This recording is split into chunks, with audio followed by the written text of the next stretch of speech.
So, kinontak tayo ni Dongfeng, Davao City. And by the way, hindi si MG ang pinakaunang pick-up na Chinese dito. Isa sa pinakauna, isang Dongfeng. My dear friends, this is the Dongfeng Ridge 7. And marami tayong mababanggit dito, but before anything else, you know how it goes.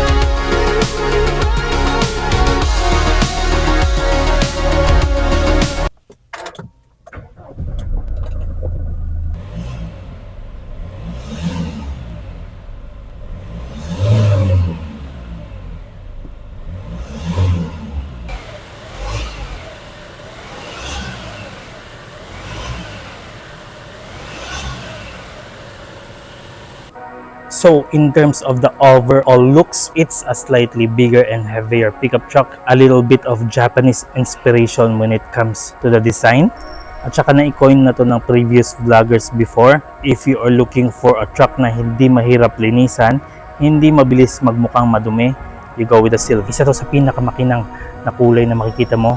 Paint job na pulido.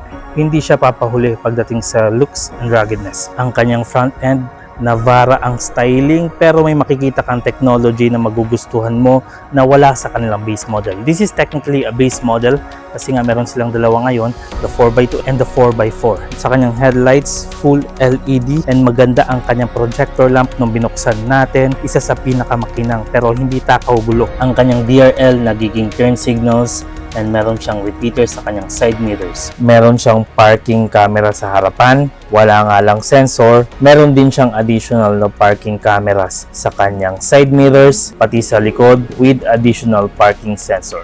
So meron siyang 360 degree parking camera. Isa nga lang na manonotice ko at saka disadvantage when it comes to the looks is the bulb sa kanyang likuran, but aside from that, nothing else. This is an almost perfect pickup truck if you're going to ask me. You can unlock the car without using the key fob, or pwede mo siyang dipindot dito sa kaliwa, at saka meron din tayong dipindot sa may kanan. So 3,150mm na wheelbase, 2,015 kilograms ang kanyang bigat. Ground clearance 9.2 inches. Kung titignan nyo yung truck, kahit na 4x2, meron siyang additional na mga brackets dito na pwede mong itali yung mga gamit. When it comes to the dimension, yung kanyang height nasa 1.56 feet, ang kanyang length 4.95 feet. Pagdating sa kanyang width, 5.12 feet. Ang kanyang pinakamataas na payload capacity, 1 ton or 1,000 kilograms. Meron siyang 3 tons na towing capacity. Meron tayong lip spring sa may harapan and ventilated disc brakes po tayo. Sa may likod naman, double wishbone po tayo.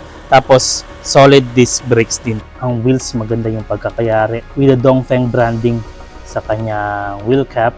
And ang size ng kanyang GT tires, 255/60 R18.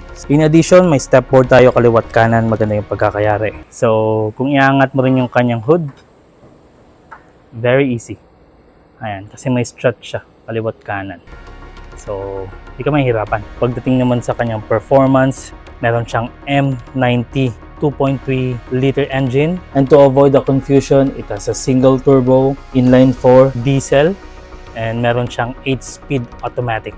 And I have to mention this one to the earliest. Kahit na 4x2 siya, meron siyang drive mode ng Eco, Sport, and Snow. Kung stock dito sa Pilipinas, kaya niya pumalo ng 164 horsepower and 420 Nm of torque. Pag natunuhan, kayang umabot ng 190 horsepower at ang kanyang top speed 107 to 180 km/h.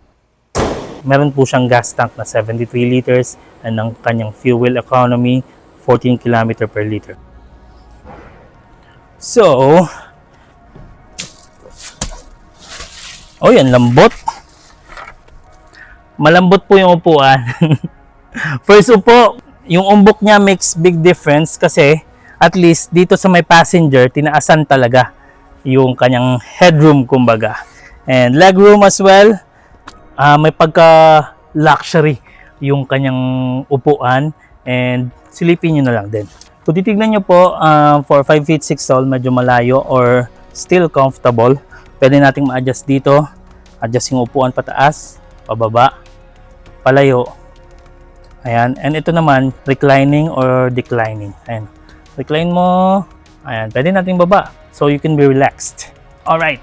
Panalo. So kukunin na kasi ng may-ari. Pero kung titignan nyo po yung kanyang design, mahogany tayo sa kanyang leather. This one perhaps is one of the most beautiful leather na makikita mo. Lalong-lalo na since this particular truck is a base model. Ayan, no? Panalo. Upuan din, di pinagdamot.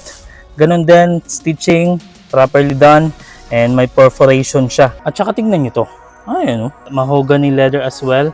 Golden po sa kanyang gilid on this part. I love the touch. Panalo. Speaker here, left and right yan. Cup holder as well, left and right po. And some additional on this part. Sa kanyang pocket, kaliwat kanan po tayo. Ayan, kasama din doon.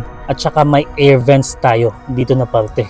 And tinuloy talaga nila yung mahogany na design on this part. Kung titignan nyo. Tapos USB port on this part. Ayan o, medyo baba nga lang pero at least may USB port. Ilaw po natin this part and on that part.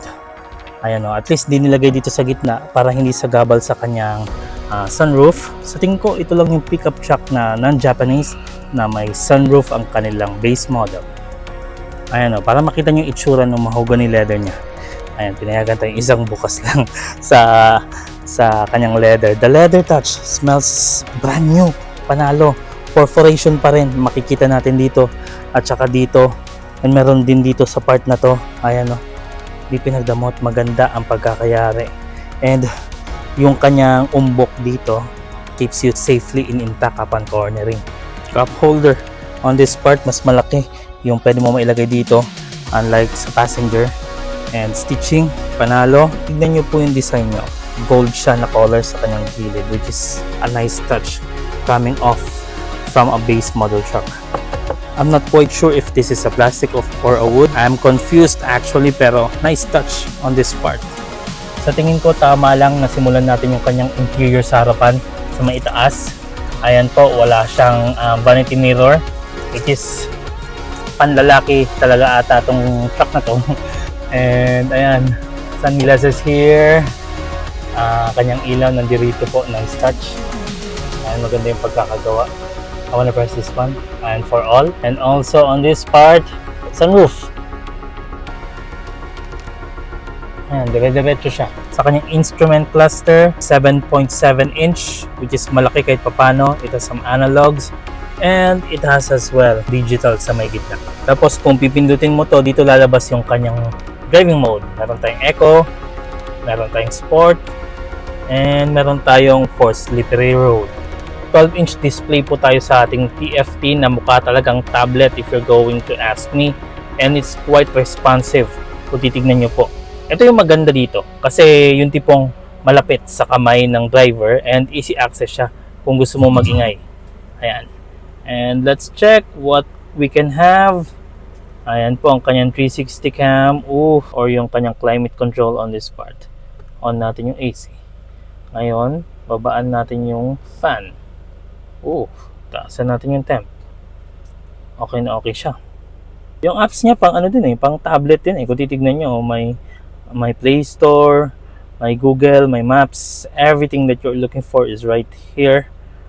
Para kang bumili talaga ng tablet along with this pickup. And when it comes to its safety, aside from its 360-degree high-definition camera, meron siyang automatic emergency braking or AEB. Yung tipong magbe-brake siya if you forgot how to brake.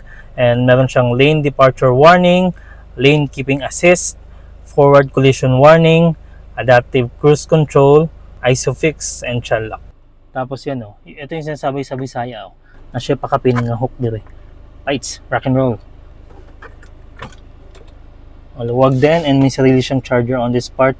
And also, I think a connector kung gusto mong mag-old school connection from your phone to the TFT. Ito po, maganda ang kanyang touch. Kung titignan nyo, baseline pa ba to? And dito mo ma-change yung kanyang speed from 1 to 8. Parking niya, dipindot din, auto hold. Pwede natin masara to Ayan Buksan natin yung cup holder. Yung cup holder niya nga lang maliit, pero I don't wanna complain. Pang sosyalan talaga to. Tsaka dito din, oh, ang ganda. Panalo and maluwang. Maluwang yung space hanggang dulo. Let me check this. Kung may lalagay tayo. Wala. That's it. Maganda lang talaga yung style niya. At saka pwede mo ma-adjust yung strength ng ilaw mo on this part. So kung titignan nyo, nasa kanan yung kanyang cruise control and adjustability. Infotainment naman nasa kaliwa. Massive shoutout kay Sir Don of Bonifacio Motors Incorporated, and thank you for informing us that there's such pickup like this. Ang kanyang presyo, 1,458,000 Philippine pesos. Ang promo niya sa kanyang lowest down payment, 18,000 Philippine pesos. And ang kanyang for 5 years, nasa 30,000 Philippine pesos. Anyway, link in the description tayo.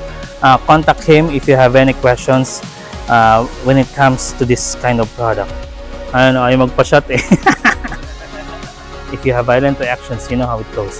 Exodus 14:14 to everyone. Keep on praying. That's the process. See you in the next.